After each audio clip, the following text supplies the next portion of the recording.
Him? Don't mind him. That's just Michael, my driver.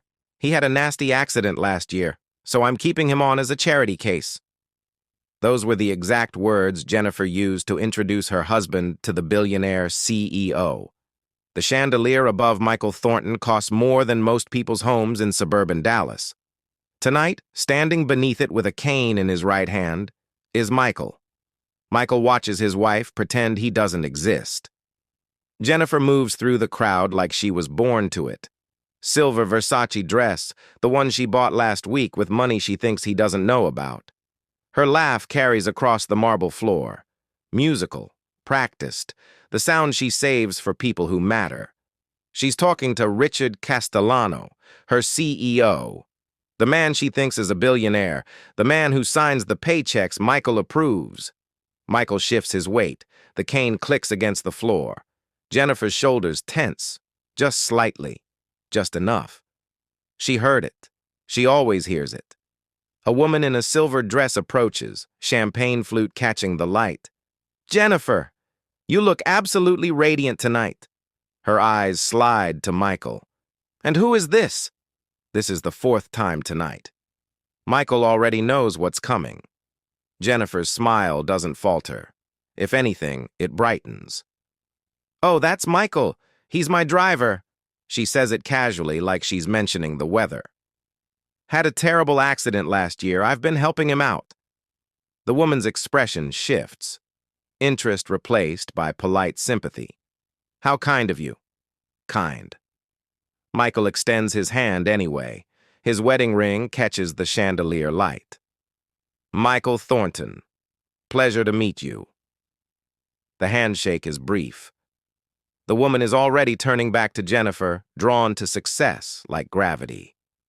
They talk about the silent auction, about Jennifer's promotion to senior vice president, announced an hour ago, about summer in the Hamptons. Michael stands there, leaning on his cane, playing the part she's written for him. Across the ballroom, Richard Castellano is watching. Michael catches his eye. Something flickers there. Confusion, maybe recognition. Castellano's 62, distinguished, the kind of man who looks comfortable in a $10,000 tuxedo. His brain is working, trying to place Michael's face. He will, eventually. Jennifer touches Castellano's arm. "Richard, could we talk? Privately?" Of course. But Castellano is still looking at Michael. "Mr. Thornton, will you excuse us?" Mr. Castellano calls him Mr. Jennifer calls him her driver. They move toward the balcony doors. Jennifer glances back once, not at Michael. At her reflection in the window, checking her lipstick, adjusting the diamond bracelet she bought with his money. She thinks he's broke. She thinks he's desperate. She thinks tonight is the night she trades up. Michael follows them, slowly. The cane is real. The limp is real. The vertebral fracture healed 3 months ago, but the nerve damage lingers. He could walk without the cane now if he wanted to. He doesn't want to. He wants her to see exactly what she's throwing away. Through the glass doors, he hears her voice rise with champagne confidence. "Richard, I need to be honest with you about something." This is it. The moment 6 months of watching has led to. Michael pushes the door open. But to understand what happens next, you need to know where this started. 6 months ago, in a hospital room that smelled like disinfectant and broken promises, when Michael Thornton first realized his wife was a stranger. The accident happened on Highway 75 North, March 15th, 7:15 p.m. They were heading to their anniversary dinner at Billionaire, the French place in downtown Dallas where Michael had proposed 3 years earlier. Jennifer was in the passenger seat scrolling through Instagram, double-tapping photos of women in Santorini. The drunk driver came from nowhere. Michael swerved, hit the concrete barrier at 45 miles per hour. The airbags deployed. The world went white, then red, then black. Jennifer walked away with bruises. Michael's spine didn't. L4 to L5 vertebral compression fracture, shattered right femur, severe concussion. The orthopedic surgeon at Presbyterian Hospital used words like extensive recovery and permanent mobility issues and 6 to 9 months minimum. Jennifer cried in the hospital hallway, real tears. Michael heard them through the morphine haze. For the first week, she was there every day. She brought magazines he didn't read, sat in the vinyl chair by the window, held his hand when the pain got bad. She looked tired, scared, real. "I'm so sorry, baby," she whispered once, stroking his hair. "I'm so sorry this happened to you."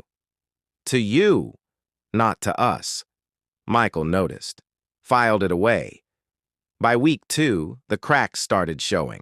She complained about the parking, about the hospital smell, about missing work for visiting hours. Small complaints, understandable complaints, except for the way she said them. Like his injury was an inconvenience to her schedule. The company Michael actually owned, Thornton Global Holdings, $2.8 billion in assets, privately held, issued a statement.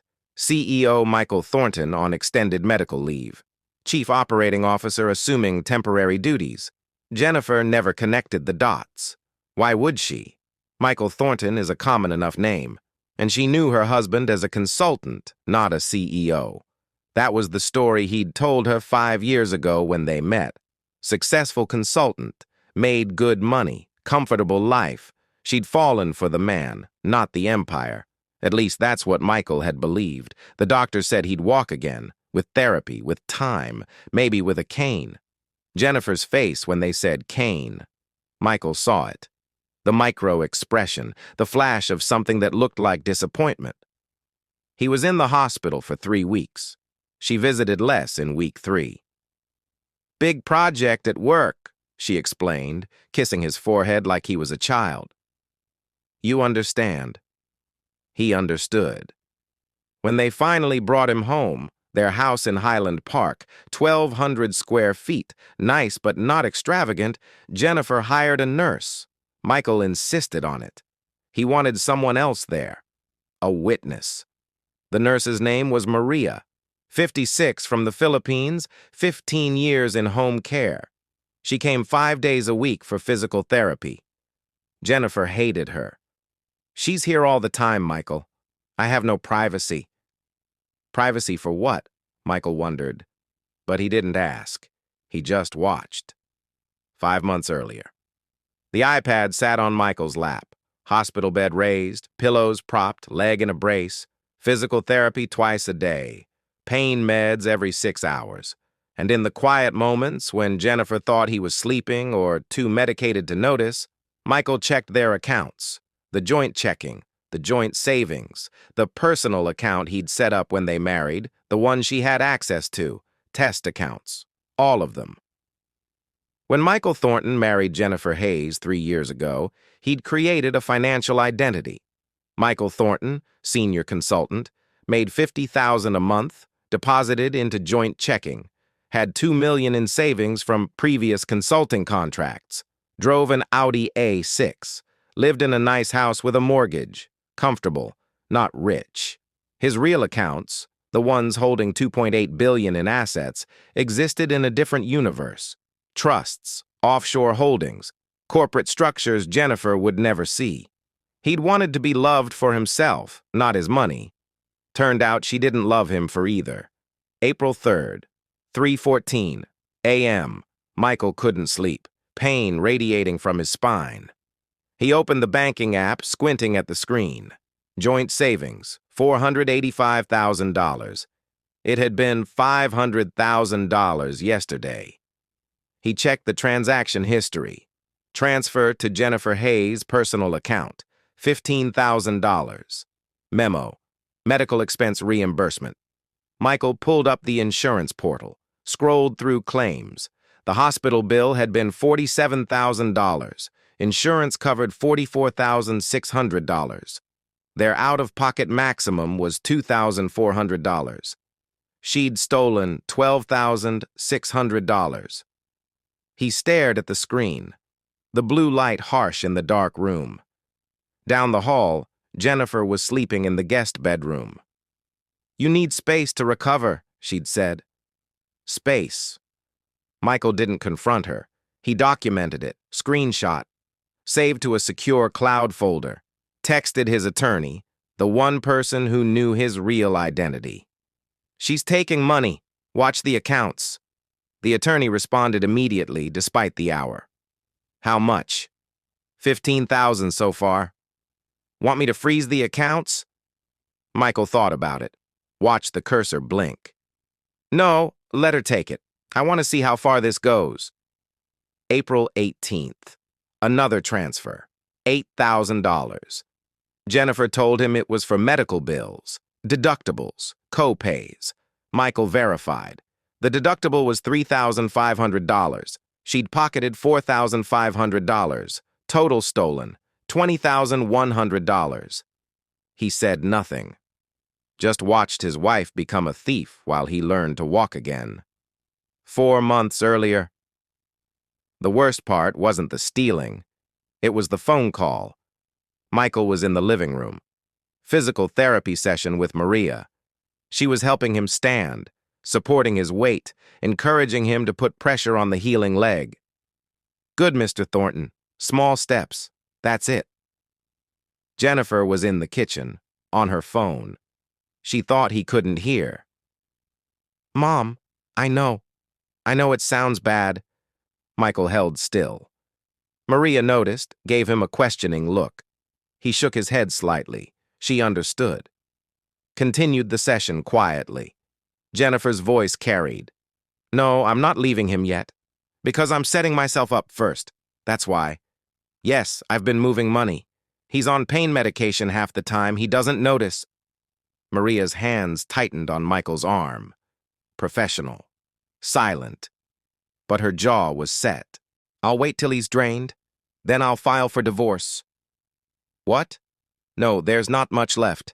Bad investments, medical bills, maybe 300,000. Michael's real net worth, $2,800,000,000. What Jennifer thought he had, $300,000. "Richard's been very attentive at work, Mom. Very. I think once I'm free—" "Yes, that, Richard. Castellano. He's worth billions." Maria looked at Michael. He met her eyes. Shook his head. "Not now." Jennifer laughed. "No, Michael has no idea. He's too busy feeling sorry for himself. I know that sounds cruel, but I can't spend my life taking care of a cripple." The word landed like a punch. Cripple. Maria's face went hard. She helped Michael sit back in the wheelchair. He didn't need it, but it was part of the performance, and excused herself. Walked to the bathroom. He heard the faucet running, gave her privacy to collect herself. Jennifer came back into the living room. Bright smile. "How'd therapy go, baby?" Michael looked at his wife. Really looked at her. She was beautiful. Objectively beautiful. High cheekbones, perfect skin, the kind of woman who turned heads in restaurants. He'd loved that face, memorized it, imagined growing old watching it. Now it looked like a stranger's. "Good," he said. "Maria says I'm progressing." "That's wonderful." Jennifer kissed his forehead, checked her watch. "I have to get to the office. Big presentation this afternoon." "Good luck." She grabbed her keys, paused at the door. "Oh, honey, I need to move some money around for your medical expenses, just paperwork stuff." "Whatever you need." She smiled. Left. The door closed. Michael sat in the wheelchair he didn't need, in the house he actually owned outright, looking at his wedding ring. His father had told him once, "You don't know someone until you've seen them when you have nothing left to give." Michael had everything to give, but Jennifer thought he had nothing, and that made all the difference. He pulled out his phone, called his attorney.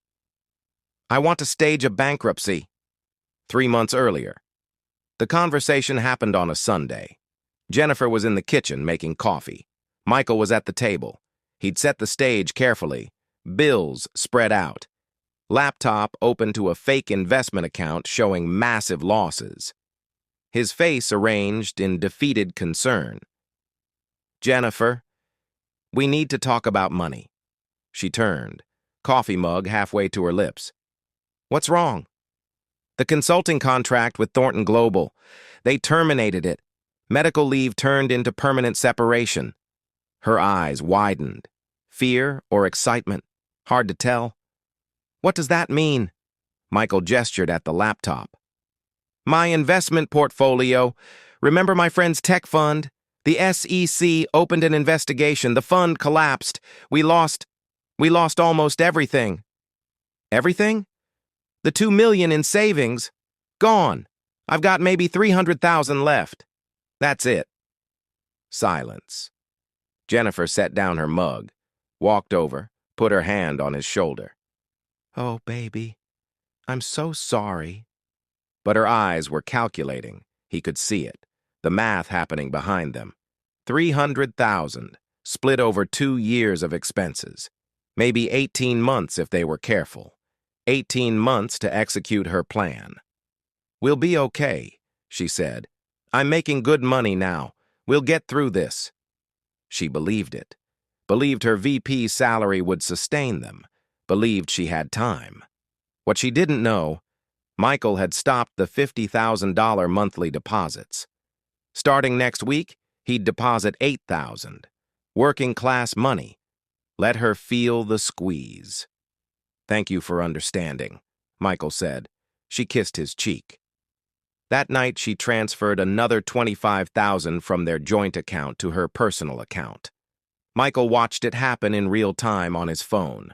Total stolen, $68,100. He texted his attorney a screenshot. The response, she's going to burn through your remaining money and then leave. Classic pattern. Michael typed back, let her. I want to see exactly who she becomes. This is going to hurt. It already does. 2 months earlier, the charity golf tournament was Jennifer's idea. Meridian Energy is sponsoring a table. You should come. Get out of the house. Michael agreed. He could walk short distances now, still needed the cane, still limped, but mobile enough. The tournament was at Dallas National Golf Club. White tablecloths, corporate sponsors, the smell of cut grass and money. Jennifer introduced him to her colleagues, to her boss's boss. This is Michael. He helps drive me to events. Not my husband, not Michael, who I've been married to for 3 years, just Michael, who drives. The executive barely looked at him, shook his hand limply, turned back to Jennifer. Congratulations on the Patterson account. Really impressive work. Jennifer glowed. Michael stood there, leaning on his cane. Later, at the buffet table, a board member's wife asked Jennifer about her personal life. Oh, I keep things simple. Focus on my career. Jennifer gestured vaguely in Michael's direction. I do some charity work. Help people who've fallen on hard times. The wife nodded approvingly. How generous. Michael watched Jennifer accept the praise. For helping him, the man she'd vowed to love in sickness and in health. He took out his phone, voice memo app, recorded the whole exchange. That night, he sent it to his attorney with a note. Add to file. The response came minutes later. Jesus, Michael, how much more do you need? Michael stared at the message. How much more? Until he knew for certain. Until there was no doubt. Until he could look at himself in the mirror and know he'd given her every chance. One more test, he typed back. What test? The big one. The gala in December. I'll let her introduce me to Castellano, her fantasy billionaire. The man she thinks she's trading me for. The man who works for you. Exactly. And then? And then she learns the truth. 1 month earlier. Jennifer came home late, again. Michael was reading in the study, heard her car in the driveway, the front door, her heels clicking on hardwood. She didn't call out, didn't check on him, went straight upstairs. He heard the shower running. 20 minutes later, she came down in a robe, hair wet, makeup removed. She looked younger without it, softer, like the woman he'd married. Hey, she said, you're still up. Couldn't sleep?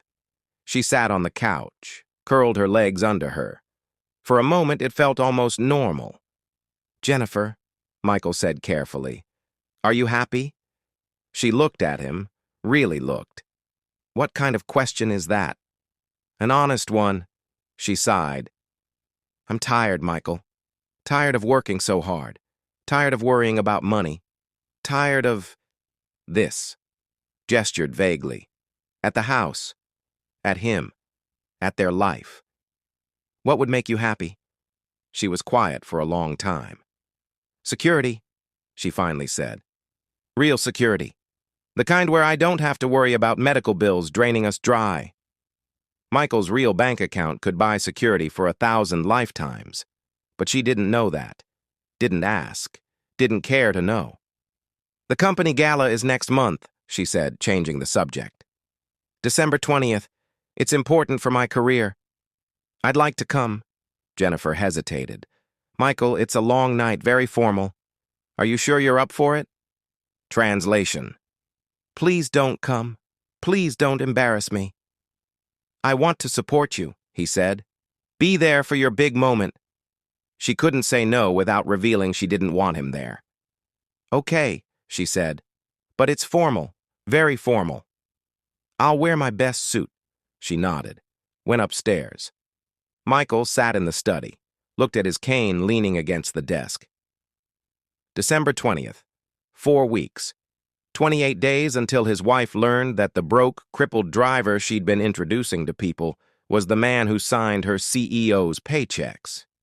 He pulled out his phone, texted Richard Castellano directly. They'd never met in person, but they'd spoken weekly for 8 years.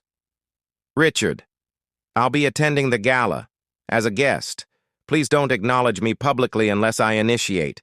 I'll explain later. The response took 2 minutes. Of course, sir. Anything you need. Just your discretion.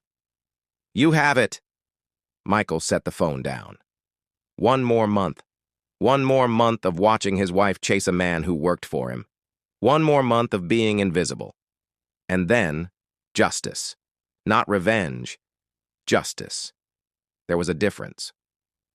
Which brings us back to the crystal chandelier, to the Ritz-Carlton ballroom, to Jennifer in her Versace dress, introducing Michael as her driver for the 4th time tonight, to Richard Castellano's confused expression when he hears the name Thornton, to the balcony doors closing behind them.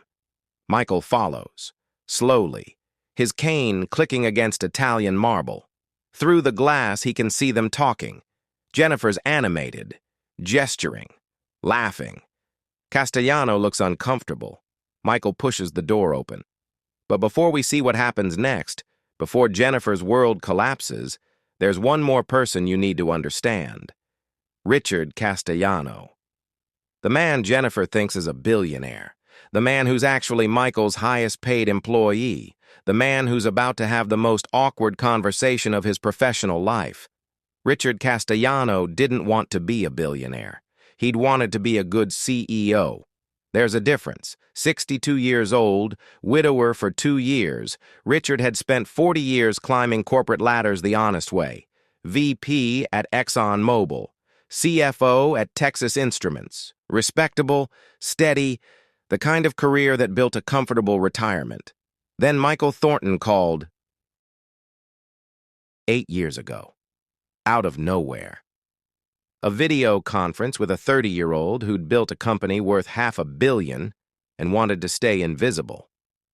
I need a face, Michael had said, someone respected, someone who can run the public side while I build the empire. Why hide? Richard had asked. Because I watched my father lose everything when people knew he had something to lose. Lawsuits, bad partners, gold diggers. I want to build without the target on my back. The offer, $2 million a year, full authority on operations. Michael would handle strategy, Richard would handle everything else. One condition, Michael had said. Nobody knows. Not the board, not the shareholders, not your family. You're the CEO. I'm the ghost. Richard took the job. Best decision he ever made. In 8 years, they'd grown Thornton Global from $500 million to $2.8 billion. Richard got the magazine covers, the speaking engagements, the corner office. Michael got the results. They'd never met in person. Video calls every week, encrypted. Michael's face on screen, voice giving directives that Richard executed flawlessly. It worked. Trust without proximity. Until tonight. Richard stood on the Ritz-Carlton balcony, phone in his hand, staring at a Google search result that made his stomach drop. Michael Thornton, 38, founder and principal shareholder, Thornton Global Holdings. The photo was old, 10 years maybe, blurry, but the face, the same face he'd just seen in the ballroom, leaning on a cane, being introduced as Jennifer Hayes' driver. Jennifer Hayes, his VP at Meridian Energy, the woman who'd been flirting with him for 3 months. "Oh, God," Richard whispered. That was Michael Thornton, his boss, and Jennifer was his wife. "Richard?" He turned. Jennifer stood in the balcony doorway, silver dress catching the lights from inside, champagne glass in hand, smile that looked rehearsed. "There you are. I've been looking for you." Richard's throat went dry. "Jennifer, I was just... Can we talk?" She stepped onto the balcony, closed the door behind her. "Just... honestly?" Every alarm in Richard's head was screaming. "Jennifer, I don't think... Please." She moved closer. "Just 5 minutes." He should leave, should find Michael, should apologize for whatever Jennifer had been doing, but she was already talking. "My marriage is over, Richard." The words came fast, practiced, like she'd been rehearsing. Richard's hands gripped the balcony railing. "Jennifer, I'm sorry to hear that, but this isn't appropriate. My husband is broke." She said it like a confession, like something shameful. "The accident, bad investments, he's got nothing left, maybe 300,000. That's it." Richard's brain was screaming. "He has $2.8 billion. He owns the company you work for." But he couldn't say that.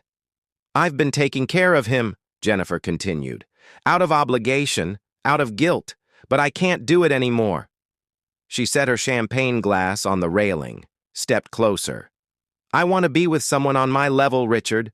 Someone who understands ambition. Someone successful." "Oh, no. Oh, no, no, no. Jennifer." "Someone like you." Her hand touched his arm. Richard jerked back like she'd burned him. "Jennifer, stop. You need to stop right now." "I know workplace relationships are complicated," she pressed on. "But I'm leaving him anyway. We could wait a few months, be discreet." "No." Richard's voice came out harder than he intended. "Absolutely not." Jennifer blinked, surprised. "Richard, I've seen how you look at me. I don't look at you like anything except a colleague." His heart was pounding. "You're married to..." He almost said it, almost said, "to my boss." Caught himself. "To a man who can't even support himself." Jennifer's voice rose, frustration breaking through. "Richard, he was using a cane tonight. A cane. Do you understand how..." "How what?" The voice came from the doorway. Jennifer spun around. Michael stood there, cane in hand, face calm. But his eyes, Richard had seen those eyes on video calls, usually when someone had made a very expensive mistake. "Michael." Jennifer's face cycled through emotions, shock, panic, then landed on indignation. "How long have you been standing there?" "Long enough." Michael stepped onto the balcony. The cane clicked once, twice. "Long enough to hear you tell Richard I'm broke. I was just... long enough to hear you proposition him." Jennifer's mouth opened, closed. "You're twisting this. Richard and I were having a professional conversation about..." "Jennifer." Richard's voice was quiet, strained. "Please stop talking." She turned to him. "Richard, tell him..." "I said stop." The sharpness made her freeze. Michael moved closer, slow, deliberate. "Richard, I think Jennifer doesn't understand who you are." "Michael," Richard started. "Or who I am." Silence. The city stretched out below them. Dallas at night. Lights and money and people who had no idea their world was about to shift. Jennifer looked between them. confusion replacing anger. What are you talking about? Richard is the CEO of Thornton Global. He's the face of Thornton Global, Michael interrupted. I'm the owner. The words hung in the air. Jennifer laughed, nervous, high-pitched. That's not funny, Michael. I'm not joking. You're broke. You said, the investments. You lost everything. Michael pulled out his phone, unlocked it, turned the screen toward her. Banking app. Account balance visible. $347,283,449.73. This is one of 20 accounts. His voice was steady, quiet. Want to see the rest? Jennifer stared at the screen. Her face drained of color. You can't. She looked at Richard, desperate now. Richard, tell him this is insane. He's telling the truth, Jennifer. Richard's voice was hollow. I work for him. I always have. The balcony tilted under Jennifer's feet. But you're the CEO. You're on the Forbes list. I'm worth about $85 million, Richard said. Good salary, good investments. But I don't own Thornton Global. He does. No. Jennifer shook her head. No, that's impossible. Michael's a consultant. He made $50,000 a month and then he lost it and... I made 50,000 deposits to our joint account, Michael corrected, from my company, to see if you'd love me without billions attached. And then you staged a bankruptcy, Richard added, understanding dawning, to test her. Michael nodded. Jennifer's breathing got faster, shallow. You lied to me. I lied about money. Michael's voice finally showed emotion, pain. You lied about love. That's not... You stole from me while I was in a hospital bed. She went still. $125,000 over 6 months. I have every transaction documented. Those were medical expenses. The insurance covered the medical expenses. You pocketed the difference. Want me to pull up the receipts? Jennifer's hands shook. She set down her champagne glass before she dropped it. You were testing me? While I was taking care of you? You weren't taking care of me. Michael's voice cracked. You were waiting for me to run out of money so you could leave. That's not true. I heard you on the phone with your mother. I'll wait till he's drained, then I'll file for divorce. Silence. You called me a cripple. Jennifer's face crumpled. Michael, I was upset. I didn't mean... You introduced me as your driver 4 times tonight. I was embarrassed. You were using a cane, and I was trying to... Trying to what? Michael stepped closer. Trying to impress Richard? The man you thought was a billionaire? The man you were planning to have an affair with? I wasn't planning. You just propositioned him. I heard it. Richard cleared his throat. For the record, I turned her down. Immediately. And if I'd known she was your wife... I know, Richard. You did nothing wrong. Michael turned back to Jennifer. But she did. She did everything wrong. Jennifer was crying now. Real tears. Mascara running. You set me up. You lied about being broke to see who you really were. Michael's voice went quiet. Soft. The kind of soft that hurts more than yelling. I gave you 6 months to prove me wrong, Jennifer. 6 months to show me the woman I married was still in there. He paused. Every time you called me your driver, I hoped you'd stop. Correct yourself. Remember who I was to you. His voice broke. You never did. The city hummed below them, indifferent. Jennifer wiped her face, smearing makeup. So what now? You humiliate me? Divorce me? Take everything? No. Michael shook his head. You already took everything that mattered. He pulled off his wedding ring, looked at it. Gold band. Simple. He'd worn it every day for 3 years. I bought this ring 5 years ago. Carried it for 3 months before I proposed because I wanted to be absolutely sure. He held it out to her. You can keep it. Sell it if you want. It's worth about $80,000. Should cover what you stole. Jennifer stared at the ring. Didn't take it. I loved you, Michael said. I would have given you everything. I did give you everything. My trust, my faith, my heart. The only thing I held back was money. He set the ring on the balcony railing, and when I had nothing left to give but need, you left. You didn't physically leave, but you left. In every way that mattered. Michael, that's the only test that ever mattered. Not the money, not the company, just, would you stay when staying was hard? Tears ran down his face now, too. You didn't. Jennifer reached for him. Please, we can fix this. Counseling, therapy? No. Michael stepped back. We can't fix broken trust. We can't fix you stealing from me. We can't fix you calling me a cripple while planning to leave me for my employee. He turned to Richard. She's no longer employed at Meridian Energy as of now. Have security escort her out. Standard severance, no lawsuit, clean separation. Richard nodded. Yes, sir. Wait. Jennifer's voice pitched high. Richard, you can't just... I can, Richard said quietly. And I will. Jennifer turned back to Michael, desperate now, wild. I love you. I made mistakes, but I love you. No. Michael's voice was firm, final. You loved what you thought I could give you. When that was gone, so were you. He looked at her one last time. Goodbye, Jennifer. Richard opened the balcony door. Jennifer, please.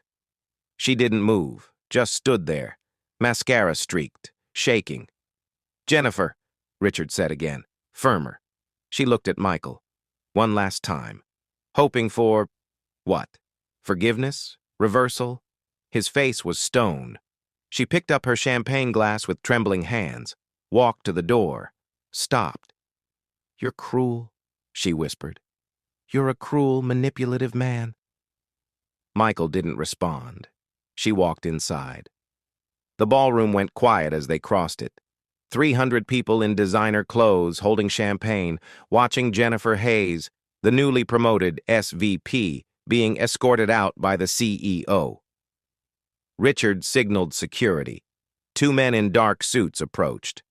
Gentlemen, please escort Ms. Thornton to her vehicle. The use of her married name, Thornton, made heads turn. Whispers started immediately.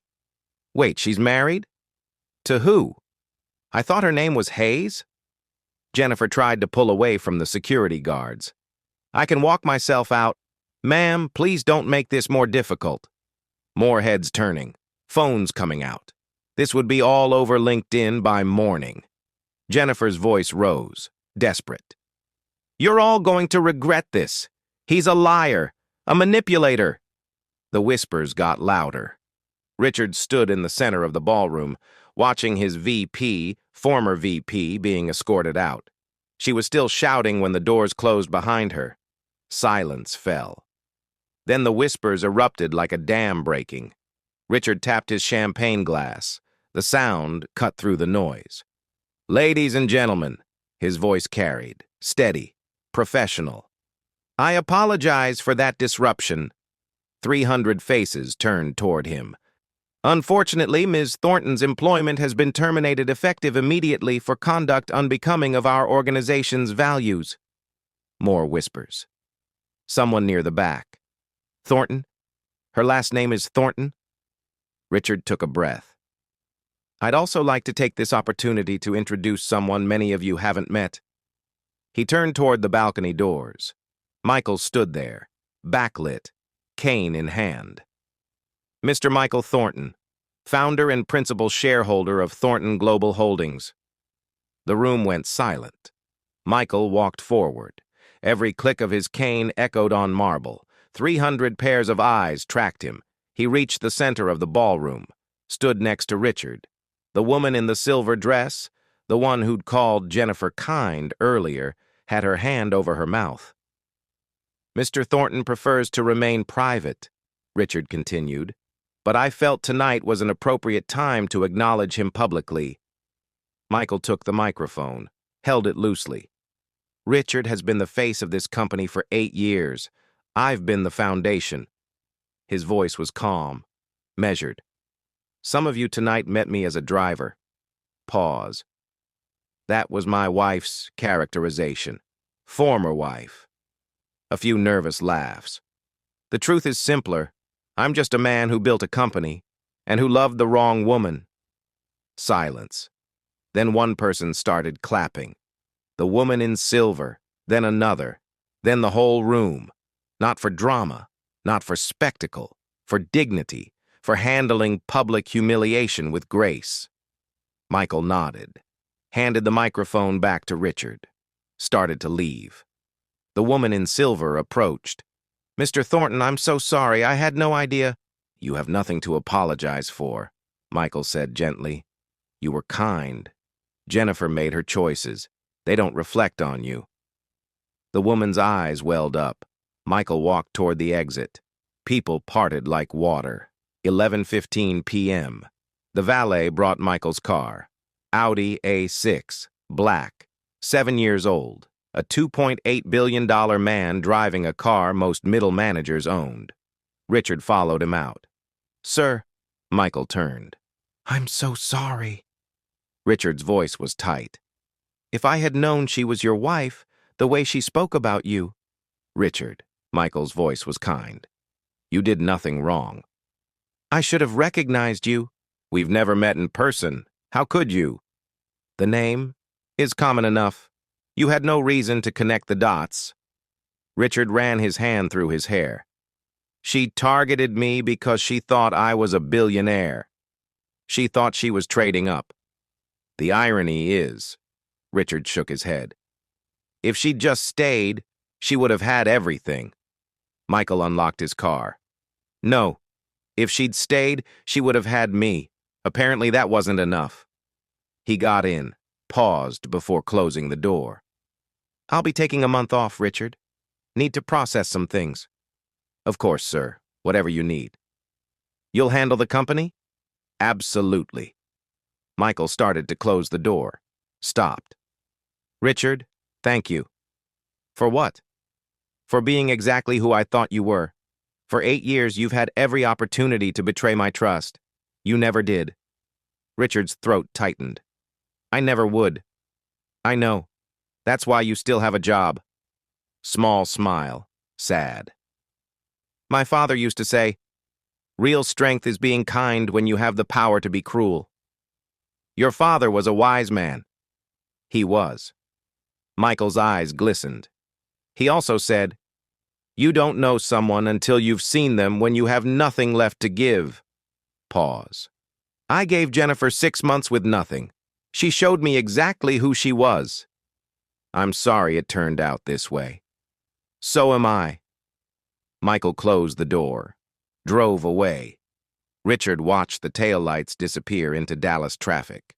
A $2.8 billion man, driving himself home, to an empty house.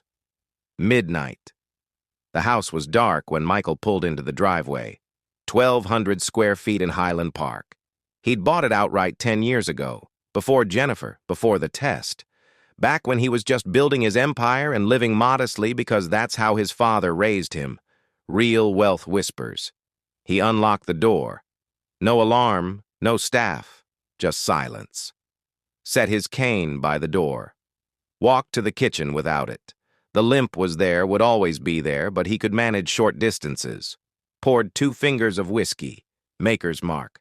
Nothing fancy. Sat at the kitchen table. The folder was there, the one his attorney had prepared. Evidence of Jennifer's betrayal. Screenshots. Bank statements. Voice recordings. Video from tonight. Enough to destroy her in divorce court. Michael closed it, pushed it away. He didn't need it anymore. His phone buzzed. Text from his attorney. "Saw the LinkedIn posts. You okay?" Michael typed, "I will be." "Need anything?" "No, just time." "Take all you need." "And Michael?" "Yeah?" "Your dad would be proud of how you handled tonight." Michael stared at the message. His father. Dead 6 years now. Heart attack at 63. Worked himself to death building companies, losing them, building again. His mother had stayed through all of it, through bankruptcy, through stress, through the nights he came home, defeated. She'd stayed because she loved him, not his success. Him. That's what Michael thought he had with Jennifer. He'd been wrong. Michael looked at his left hand, ring finger bare, the tan line where his wedding band had been for 3 years. He flexed his hand. The absence felt strange. Another text. This one from Richard. The board is requesting an emergency meeting Monday. They want to meet you in person. Finally. Michael smiled slightly. Tell them Tuesday. I'm taking Monday off. Will do. And sir? Yes? For what it's worth, you deserved better than her. Michael set the phone down, took a sip of whiskey, stared at the empty chair across from him. 3 days later, the divorce papers arrived via courier. Michael's attorney had them ready within 72 hours. Clean, simple, irreconcilable differences. No contest, standard asset division. Jennifer would get the house. He'd bought it under his consulting identity, so legally it was half hers. She'd get half the visible assets, about $1.2 million total. She wouldn't get a penny of Thornton Global. That was held in trusts established before their marriage. Ironclad prenuptial agreements she'd never bothered to read carefully. He'd let her have the Audi, the furniture, the life they'd built. All of it was meaningless anyway. Michael signed the papers at his attorney's office. Mahogany desk, leather chairs, view of downtown Dallas. She'll probably fight this, the attorney said. Claim you deceived her about your wealth. Let her try. The evidence we have, the theft, the affair attempt, the recordings, we could take her for everything. No, Michael's voice was firm. Give her the settlement. Let her leave with some dignity. After what she did? After what she did, I want to be able to look at myself in the mirror. The attorney studied him. You're a better man than most. I'm a tired man. I just want it over. The papers were filed that afternoon. 1 week later. Michael stood in his father's study. He'd kept it exactly as it was. Desk, books, the leather chair that still smelled faintly of cigars even though his father had quit smoking 20 years before he died. On the wall, a framed quote, his father's handwriting, shaky near the end but still legible. Real wealth isn't what you have. It's what you'd still be worth if you lost everything. Michael read it. Again. For the 1,000th time. His phone rang. Unknown number. He almost didn't answer. Then did. Hello? Michael? Jennifer's voice. Small. Broken. What do you want, Jennifer? I got the divorce papers. Good. Silence. I'm sorry. Michael closed his eyes. Okay. I mean it. I'm so sorry. I was wrong. About everything. Jennifer. I loved you. I really did. At the beginning, and then I got lost. In the ambition. In wanting more. I forgot what mattered. Okay. Can we try again? Start over? I'll sign whatever prenup you want. No. Michael, please. You didn't love me when you thought I was broke. You don't get to love me now that you know I'm not. That's not fair. It's perfectly fair. You had 6 months to prove your love. You chose theft and betrayal instead. Silence. Then, I hope you find someone better than me. So do I. Goodbye, Michael. Goodbye.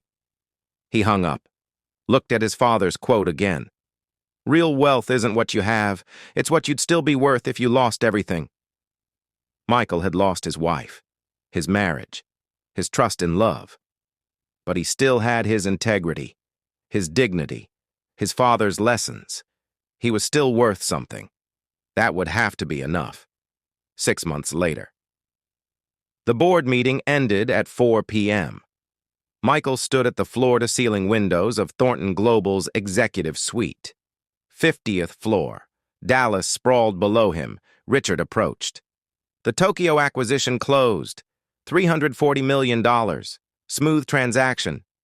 Good work. The team wants to celebrate. Dinner at Bullion tonight. You should come. Bullion. where Michael had proposed to Jennifer 5 years ago. Maybe next time. Richard nodded, understanding. How's the physical therapy going? Michael glanced at his cane, leaning against the desk. Better. Down to using it maybe half the time now. That's progress. Yeah. They stood in silence, watching the city. Can I ask you something? Richard said. Sure. Do you regret it? The test? If you'd just told her the truth from the beginning? She would have loved my money, Michael finished. Not me. And I would have spent my life wondering. And now? Now I know. Was it worth it? Michael thought about it. Really thought. Ask me in a year. Richard smiled slightly. Fair enough. His phone buzzed. He checked it. My daughter's calling. Mind if I... Go ahead. Richard stepped away. Hey, sweetheart. Michael watched him. 56 years old. Widower. Raising a daughter alone. Working 70-hour weeks. And still finding time to call her back immediately. Good man. Honest man. The kind of man Jennifer had chased for his money, never realizing the real wealth was character. Michael's phone buzzed. Text from an unknown number. He almost deleted it. Then read it. Hi, my name is Sarah. We matched on the dating app 6 months ago, but I saw you never responded. I know this is weird, but I'm in Dallas for a conference and thought I'd reach out.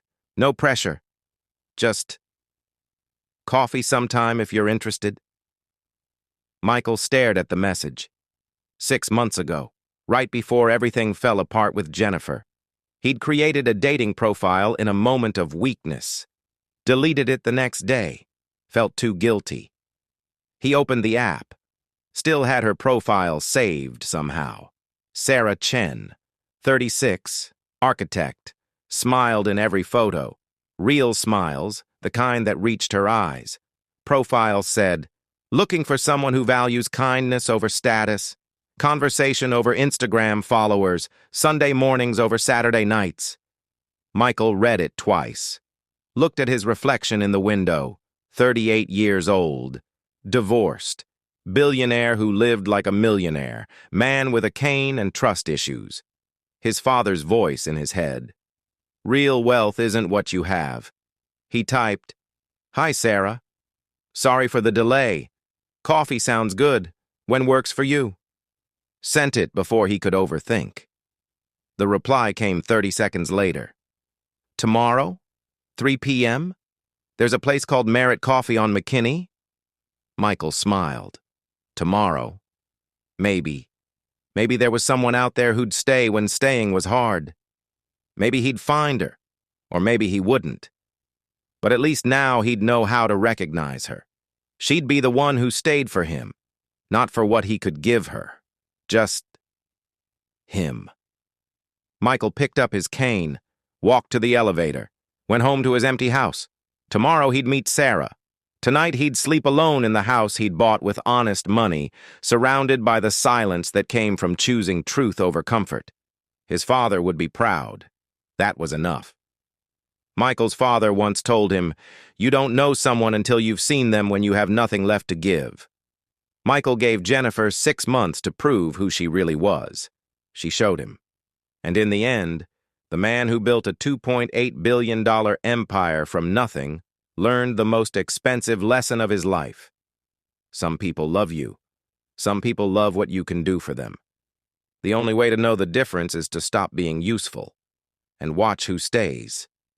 Jennifer didn't stay. But somewhere out there, someone would. Michael Thornton had all the time in the world to find her. And this time, he'd know exactly what he was looking for. Not someone who loved his money.